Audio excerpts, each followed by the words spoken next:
Before Rome, before Alexander the Great, before the Iron Legions that reshaped history, there was an age of warriors who carved empires out of the land with bronze swords and wheeled chariots. This was the Bronze Age, a time when war itself transformed from chaotic skirmishes into organized campaigns, where the battlefield became the birthplace of power. But what made this era so different? What turned simple conflicts into full-scale wars, birthing the world's first great empires? And why did this transformation occur in some regions while others lagged behind? For thousands of years, humanity had fought for survival in small, scattered communities. Battles were personal, fought over food, land, or honor, waged between neighboring tribes with stone axes and wooden clubs. But something changed. The dawn of the Bronze Age saw not just the rise of warfare, but its evolution into a structured strategic force, one capable of expanding borders, crushing rivals, and maintaining rule over vast populations. But did this happen everywhere at the same time? The answer is no. While Mesopotamia, Egypt, and Anatolia rapidly developed military institutions, other regions, like parts of Europe and Central Asia, retained tribal warfare. Geography played a crucial role. Fertile lands attracted settlement, and with settlement came competition. The answer to war's expansion lay in something far older than war itself: agriculture. Before cities, before kings, before standing armies, there was the plough. The ability to cultivate crops on a large scale changed everything. Where food had once been scarce, surplus now existed, and with surplus came control. For the first time, rulers could feed professional soldiers year-round, men who did not need to farm, men who could dedicate themselves entirely to the art of war. The first standing armies were born, and with them, the ability to launch wars of expansion, not just for survival, but for dominance. But what is the evidence for this? How do we know that agricultural surplus led to standing armies? The answer lies in records of ancient Mesopotamian and Egyptian rulers who documented large-scale resource allocation to military forces. Ration tablets found in Ur and Akkad detail grain distributions to soldiers, proving they were not subsistence warriors, but state-supported forces. Egyptian reliefs depict pharaohs inspecting their armies, emphasizing organized ranks, weaponry, and military drill. The rise of war as a state institution is not just an assumption, it is written in stone, clay, and history itself. Yet not all civilizations relied on standing armies. In some regions, militias remained the primary force of war. Egypt's army was built around professional soldiers, maintained through royal taxation and temple resources. In contrast, the Mycenaeans relied on warrior elites, powerful warlords who called upon local militias when necessary. Hittite kings fielded disciplined chariot and infantry units, but in crisis they too conscripted civilians into battle. Mesopotamian city-states took another approach, organizing their infantry into tight formations, using strict discipline rather than elite warriors to win wars. With more people came cities, with cities came wealth, and with wealth came the desire to protect, expand, and conquer. Mesopotamia, the cradle of civilization, saw the first true city-states, each vying for power, their rulers commanding armies of spearmen and charioteers. Egypt, with its mighty pharaohs, controlled the vast Nile Valley, where warfare was as much about securing trade as it was about crushing enemies. The Mycenaeans built mighty fortresses in Greece, their war chiefs leading raids across the Aegean. And the Hittites, the rising force in Anatolia, perfected the art of heavy chariot warfare, striking fear into all who opposed them. But was this era truly as war-torn as history suggests? What evidence do we have that warfare increased significantly in the Bronze Age? The answer lies in the ruins of shattered cities and the bones of fallen warriors. The Tollensee Valley battlefield in northern Germany, dating back to 1200 BCE, reveals the aftermath of a massive conflict. Thousands of warriors engaged in a brutal, large-scale battle, their bodies left strewn across the riverbanks. Weapons lodged in bones, fractured skulls, arrowheads buried deep in rib cages. This was not a minor skirmish, this was organized slaughter, but was it the norm? Ancient records, from the inscriptions of Mesopotamian kings to the reliefs of Egyptian pharaohs, speak of campaigns, conquests, and massed armies clashing for control. But there is another side to this. Were all wars fought for conquest? The script often presents warfare as a tool of empire building, but what about defense, trade protection, or ritual combat? Some wars were waged to repel invaders, others to secure trade routes. Egyptian records describe repeated campaigns against the Nubians and the Libyans not for expansion, but to protect their borders. The Hittites fortified their cities not just to conquer, but to survive the constant threat of rival states. War was not just about ambition, it was about necessity. If war had existed since the dawn of time, why was it in the Bronze Age that it became truly organized? The answer is not just surplus food, but surplus power. Rulers could now command vast networks of resources, metal for weapons, horses for chariots, roads for moving armies swiftly. They could support full-time generals, maintain supply lines, and enforce military discipline. This wasn't war as an act of desperation, this was war as a calculated strategy. But how different was early Bronze Age warfare from later periods? Did these early armies have structured chains of command? Were they military officers, or did rulers personally lead campaigns? The evidence suggests that leadership structures varied. Pharaohs like Thutmose III and Ramses II personally led their armies into battle, while Mesopotamian kings often appointed military governors to lead campaigns in their name.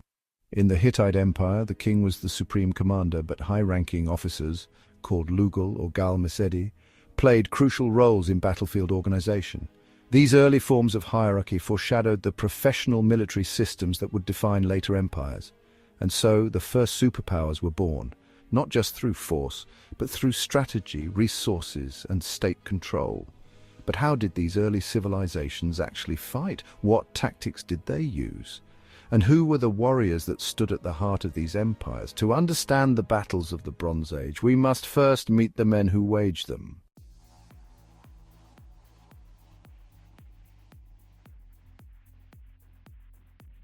Every great empire was built on the backs of warriors, not just kings, not just merchants, not just scribes, but men who fought, bled, and died on the battlefield.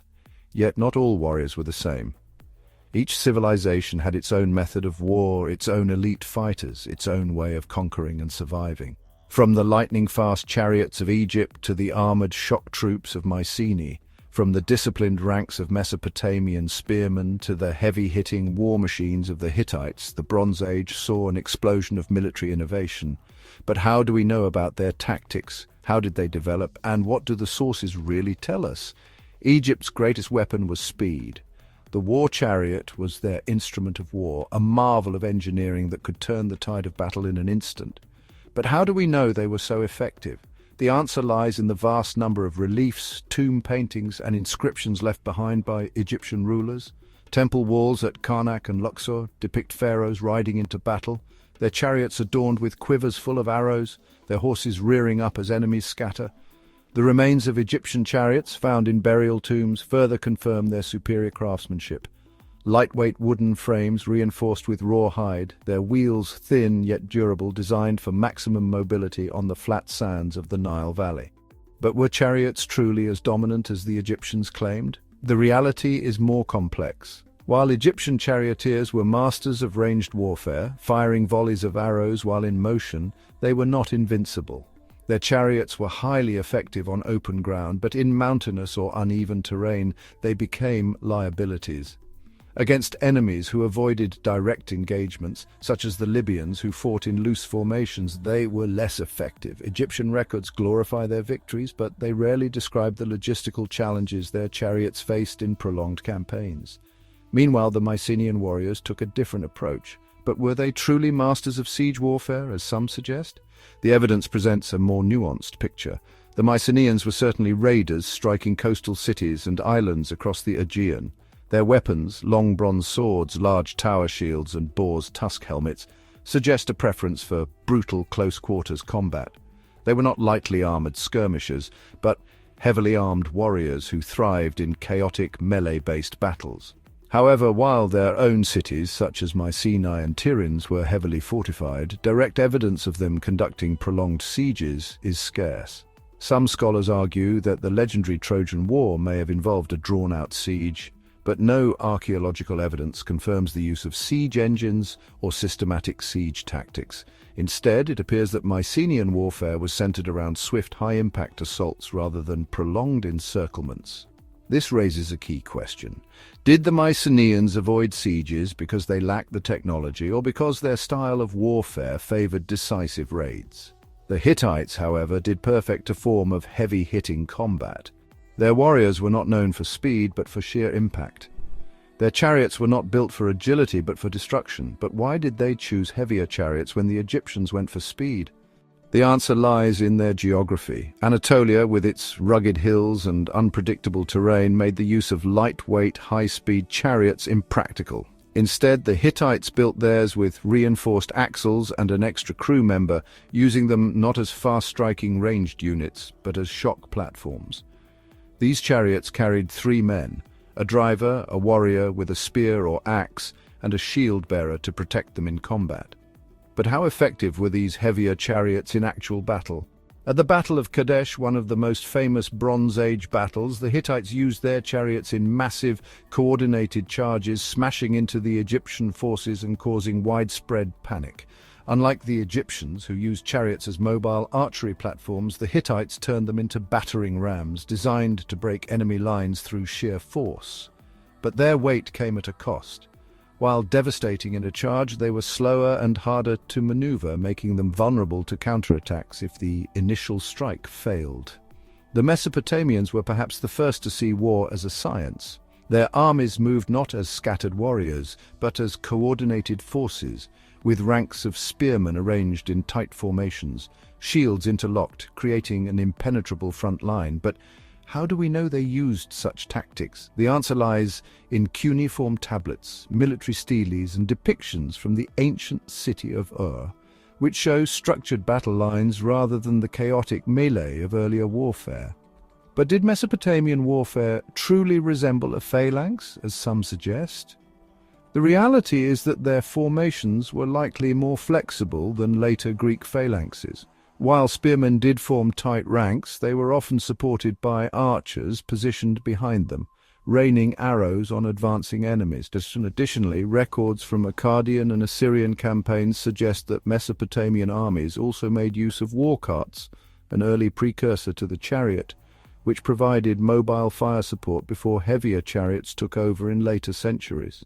How were these warriors trained? Unlike later civilizations that had formalized military academies, most Bronze Age training was based on tradition and apprenticeship.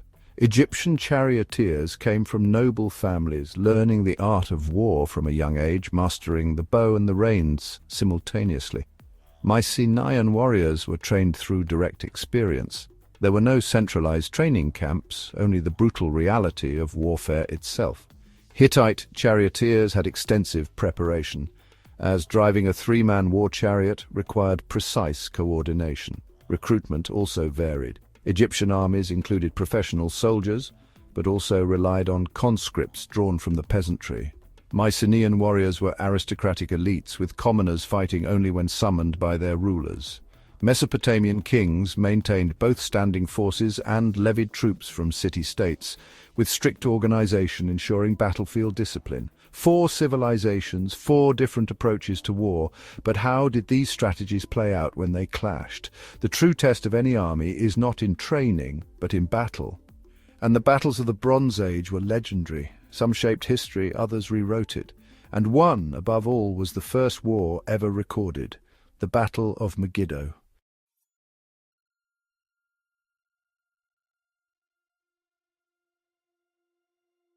A warrior is only as powerful as the weapon in his hand. And in the Bronze Age, those weapons were nothing short of revolutionary. This was the first era in history where metal was shaped for the sole purpose of killing, where swords, spears, and bows weren't just tools, but symbols of power. But what made Bronze Age weapons so deadly? Why did bronze dominate warfare for centuries, despite its flaws? And how did different civilizations refine their arsenals in their own unique ways? At the heart of Bronze Age warfare was, of course, bronze itself, a metal alloy made of copper and tin. But if bronze was relatively soft compared to iron, why did it remain the dominant material for so long? The answer lies not in its strength, but in its reliability. Bronze was easier to cast, shaped in molds rather than forged and hammered like later iron weapons. Its production was predictable, its craftsmanship repeatable, but its biggest flaw was its dependence on tin, a metal that was rare and had to be imported from faraway lands. If a civilization lost access to its tin supply, its armies could find themselves without new weapons, vulnerable on the battlefield. But how widespread was the use of bronze weaponry? The elite warriors of the Bronze Age wielded finely crafted swords, spears, and axes, but not every soldier had access to them. While kings and high-ranking warriors carried bronze blades, many lower-class fighters relied on simpler weapons: wooden clubs, stone-tipped spears, and even slings. The distribution of bronze was uneven, and in many armies only the officers or elite guards were fully equipped with metal weapons. The rank and file often fought with whatever they could afford. Despite this limitation, the warriors of the Bronze Age honed their weapons to deadly perfection. The most iconic of these was the sword. The Egyptians wielded the khopesh, a curved blade designed not just to cut but to hook into enemy shields and armor, pulling foes off balance before delivering the final strike. The Mycenaeans, however, favored long, straight swords, built for thrusting and close-quarters combat, perfect for their heavily armored warriors. But were swords truly the most important weapons of the age? The reality is that while they were prized, they were not the primary tools of war. Spears were. The spear was the true backbone of Bronze Age armies. Cheap, easy to produce, and devastating in the hands of trained infantry, it gave warriors reach and control in battle. The Mesopotamians, ever the strategists, perfected its use in tight formations. Their spearmen stood shoulder to shoulder, their shields interlocking, creating an impenetrable front line. This was an early version of the phalanx, a tactic later perfected by the Greeks but born centuries earlier in the cities of Sumer and Akkad. But how different was this from later formations? Unlike the rigid, disciplined phalanxes of the Iron Age, Bronze Age formations were likely more flexible, relying on fluid movements and supporting archers who could fire over the ranks of spearmen. Not all battles were fought up close. The bow and arrow remained one of the most feared weapons of the age, and nowhere was it more refined than in Egypt.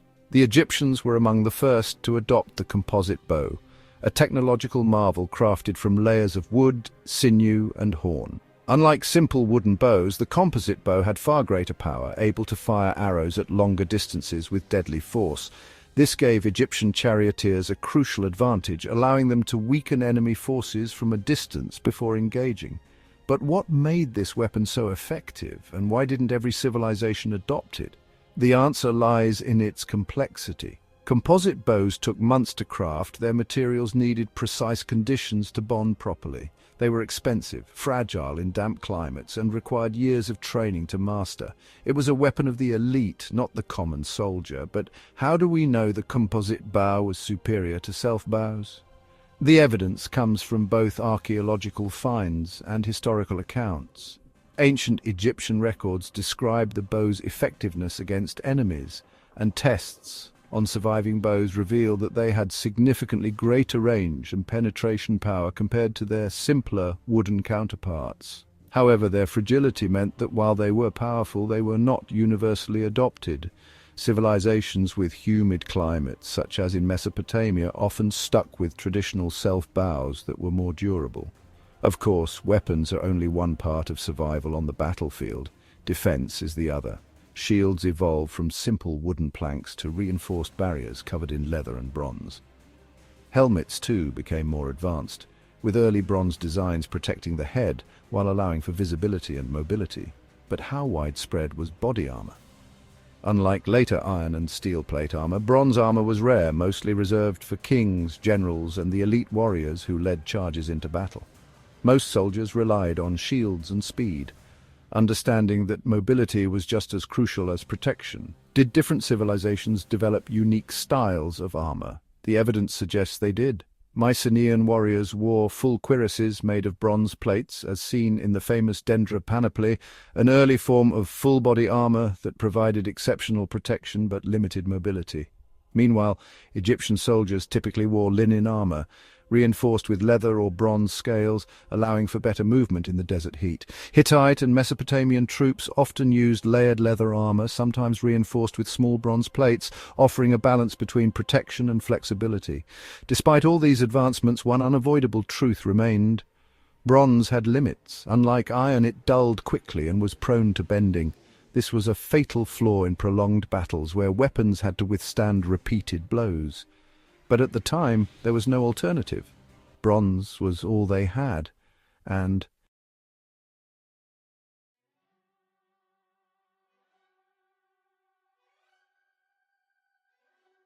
history is written by the victors. But before the scribes of Rome and Greece chronicled the triumphs of their empires, there was another battle, one so significant that it became the first war ever recorded. It was a battle that tested the might of the pharaohs, a battle fought not just for land, but for supremacy. This was the Battle of Megiddo, the earliest war inscribed into history, a war that would set the stage for centuries of conflict to come. The year was 1457 BCE. Egypt, under the rule of Pharaoh Thutmose III, was the dominant power of the region. But in the north, a coalition of Canaanite kings, led by the ruler of Kadesh, sought to defy Egypt's rule. They fortified the city of Megiddo, a strategic stronghold that controlled the vital trade routes of the Levant. If Egypt lost Megiddo, it would lose control over its empire's northern frontier. Thutmose had no choice but to march his army north, determined to crush the rebellion. But victory was not guaranteed. The pharaoh's forces faced a critical decision. There were 3 roads leading to Megiddo. 2 were wide, easy for an army to travel, but heavily guarded. The third was a narrow mountain pass, so treacherous that only a single soldier could march through at a time. Thutmose's advisors warned against it. If the enemy attacked while his troops were still in the pass, they would be slaughtered. But the pharaoh took the gamble. At dawn, his forces emerged from the mountains, catching the Canaanite army completely off guard. The Egyptian chariots thundered forward, their composite bows unleashing death upon the enemy. The Canaanite warriors, unprepared and in disarray, fled back to Megiddo's walls. But in their panic, they left the gates open. Their own people, desperate to save themselves, slammed them shut before all their troops could get inside. Many of their own warriors were left outside, helpless, cut down as the Egyptians seized the field. But despite this stunning victory, the war was not yet won. The gates of Megiddo held firm. Thutmose settled in for a siege, cutting off the city's supplies. 7 long months passed before the Canaanites finally surrendered, crawling on their knees before the pharaoh. Megiddo belonged to Egypt, and with it the empire's dominance over the region was secured. But how reliable is the record of Megiddo? Egyptian accounts, primarily from the annals of Thutmose III, found on the walls of the Karnak temple, present the battle as a masterful victory. But was this history or propaganda? While the core facts of the battle are widely accepted, Egyptian sources often exaggerated the scale of their victories. Were the Canaanites truly overwhelmed, or did the Egyptians struggle more than their records admit? Without Canaanite sources to confirm, the full truth remains uncertain. Yet Megiddo was not the only legendary battle of the Bronze Age. Far to the north, the Hittites were rising as a new superpower, and their greatest challenge would come against none other than the pharaohs of Egypt. The Battle of Kadesh, fought in 1274 BCE between Ramses II and the Hittite king Muwatalli II, would become one of the largest chariot battles in history. But was it truly a decisive victory for either side? The campaign began with Ramses leading his army deep into Hittite territory, confident that he had outmaneuvered his enemies. But it was a trap. The Hittites, who had hidden their chariots beyond the hills, launched a sudden and devastating attack on the Egyptian vanguard. The Egyptian ranks crumbled, their soldiers retreating in chaos. Ramses himself was nearly killed, his forces on the brink of total collapse. But in the chaos, he rallied his men. Personally leading a counterattack, he turned the tide of battle, forcing the Hittites back, yet neither side could claim total victory. The Egyptians retreated without securing the city of Kadesh, while the Hittites failed to eliminate Ramses's forces. And in the aftermath, something even more remarkable happened.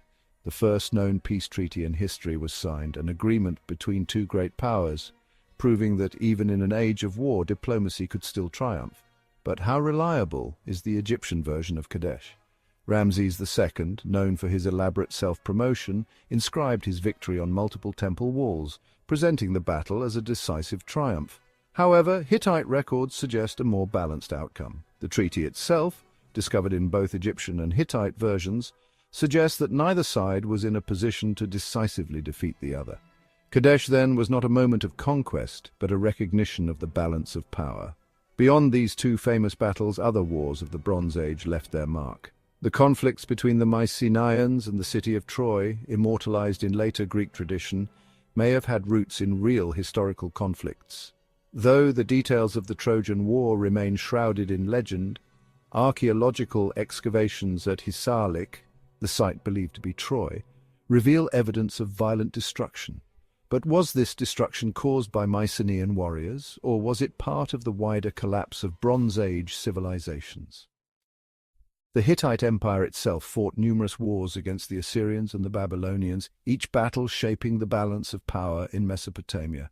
The records from Hattusa, the Hittite capital, describe intricate war campaigns, including the siege of Carchemish and the brutal wars for control of Syria. But how much of these battles do we truly understand? Many Hittite military records remain incomplete, their clay tablets broken or lost over time. War was not just about winning battles, it was about controlling trade, securing resources, and ensuring the survival of empires.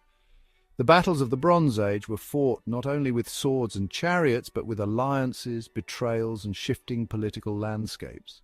Some wars shaped history, others rewrote it, and one, above all, would signal the beginning of the end. The wars of the late Bronze Age collapse, a period that would change everything. But before cities burned and civilizations fell, another kind of war was being fought. A war not in the open field, but at the walls of the greatest cities in the ancient world. It was here, in the art of siege warfare, that Bronze Age empires learned their most brutal lessons.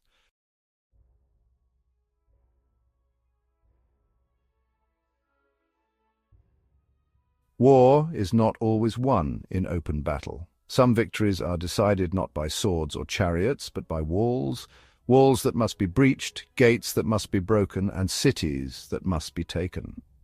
The Bronze Age was not only an age of conquest, but also of resistance. As great armies marched across the ancient world, cities transformed into fortresses, and with them came the first great siege weapons.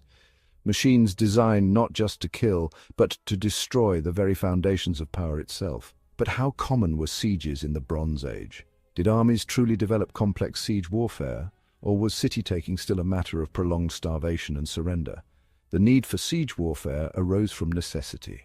As civilizations grew, so too did their defenses. Mycenae, Hattusa, Babylon. Each of these cities was built not just as a place of residence, but as an instrument of survival. Their walls, thick and towering, were designed to repel invaders, forcing armies to either find a way in or starve the defenders out. But were sieges in the Bronze Age as prolonged as those in later history? Unlike medieval warfare, where sieges could last years, most Bronze Age sieges were shorter, as cities often lacked the resources for prolonged resistance. However, when fortifications held, attackers had to develop new strategies to break through.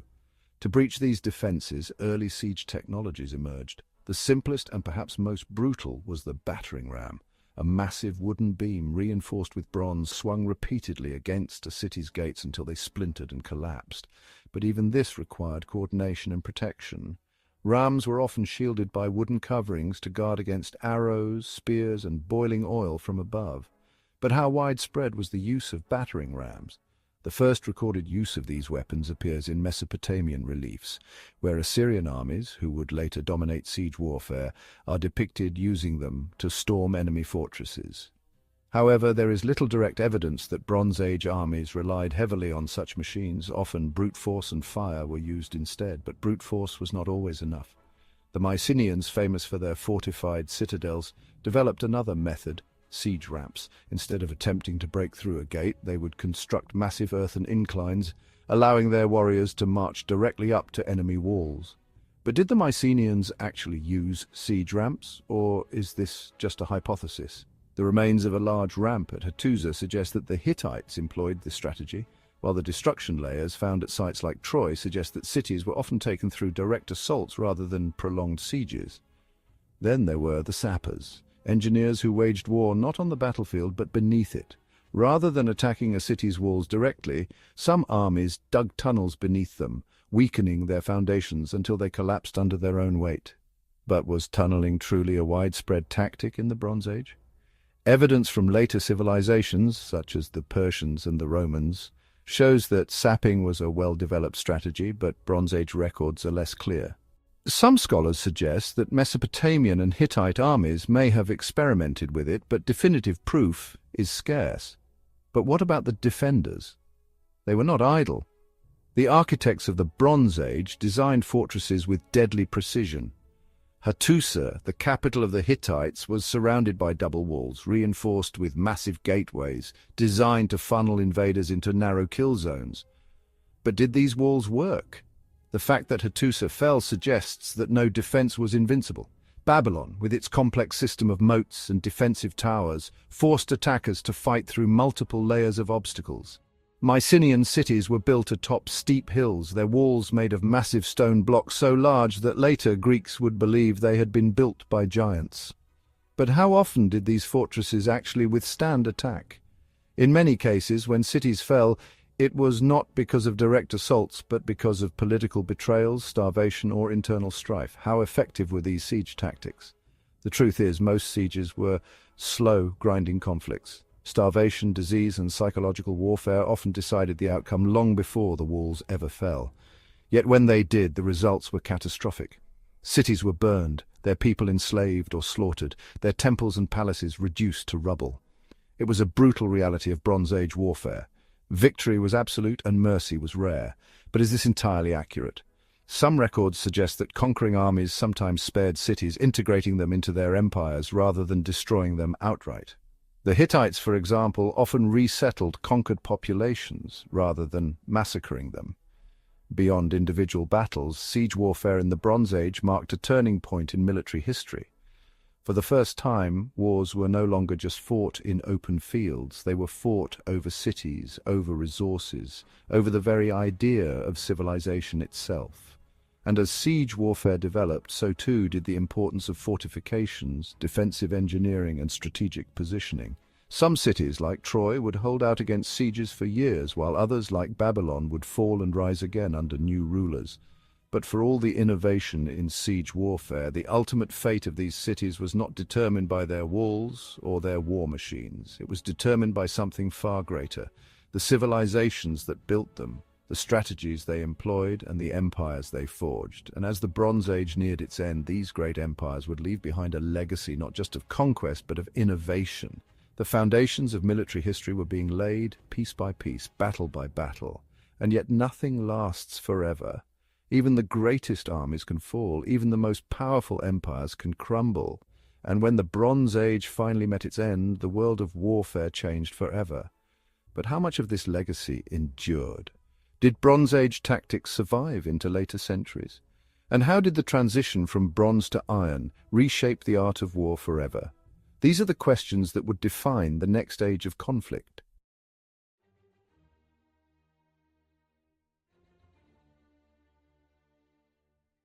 The Bronze Age was not merely an era of battles and conquests. It was a time of transformation, one that set the stage for every military empire that followed. The warriors who fought in these ancient wars, the strategies they used, the weapons they wielded, all laid the groundwork for the future of warfare. But how much of this legacy endured? And how did the transition from bronze to iron reshape the art of war forever? One of the most enduring contributions of the Bronze Age was the development of organized military formations. The disciplined ranks of Mesopotamian spearmen standing shoulder to shoulder, spears forward, shields interlocked, were early precursors to the Greek phalanx. While later armies refined these formations into highly structured battle strategies, the core principle, cohesion, discipline, and tactical positioning, was first mastered in the Bronze Age. These formations influenced the battle tactics of the Assyrians, Persians, and ultimately the Romans. Another defining feature of Bronze Age warfare was the emergence of state-controlled armies. Unlike earlier tribal conflicts, where warriors fought seasonally, Bronze Age rulers could sustain full-time professional soldiers, thanks to centralized control over resources and taxation. This model, first seen in Egypt and Mesopotamia, became the foundation of future military superpowers.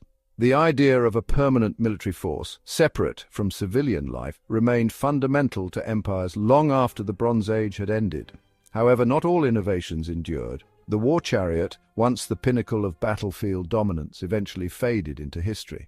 For centuries it was the pride of Egyptian and Hittite armies, delivering speed and power across open battlefields. But as horseback riding improved and cavalry tactics evolved, chariots became obsolete. Though they coexisted with cavalry for some time, their logistical complexity and reliance on specialized terrain led to their decline by the Iron Age.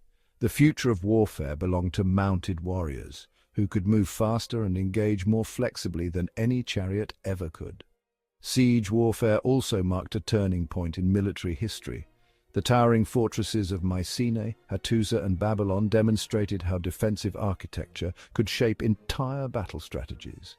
Walls became thicker, gates more reinforced, and entry points designed to funnel enemies into kill zones. These designs influenced future military engineering, from medieval castles to walled cities of the Renaissance. Likewise, early siege tactics, battering rams, siege ramps and tunneling, were refined and expanded in later empires, particularly by the Assyrians and Romans. Yet the most significant transformation in warfare was not in tactics nor in strategy, but in the very material of war itself. For centuries, bronze had been the foundation of military power, but it had a fatal flaw: its dependence on tin, a resource that had to be imported from distant lands. The collapse of Bronze Age trade networks disrupted the supply of tin, leading to a gradual shift towards iron weapons. At first, early iron swords were brittle and crude, but as blacksmiths refined ironworking techniques, these weapons became stronger, more durable, and, most importantly, widely accessible. Civilizations that mastered iron production first, such as the Assyrians, gained a decisive military advantage.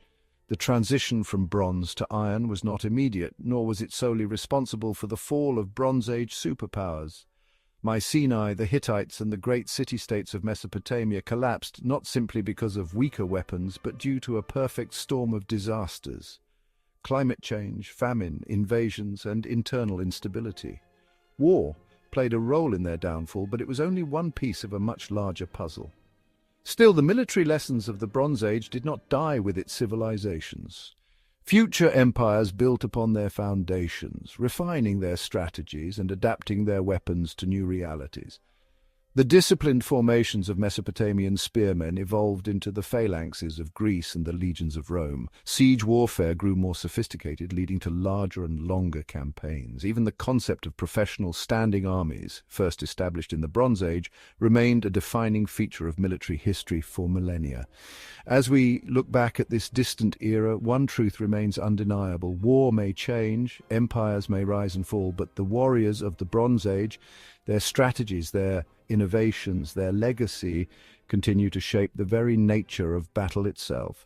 They were the first superpowers, the first military strategists, and the first to wage war not just for survival but for dominance. Their triumphs and their defeats set the course of history, proving that even in the ancient world, the art of war was never just about conquest. It was about the survival of civilization itself.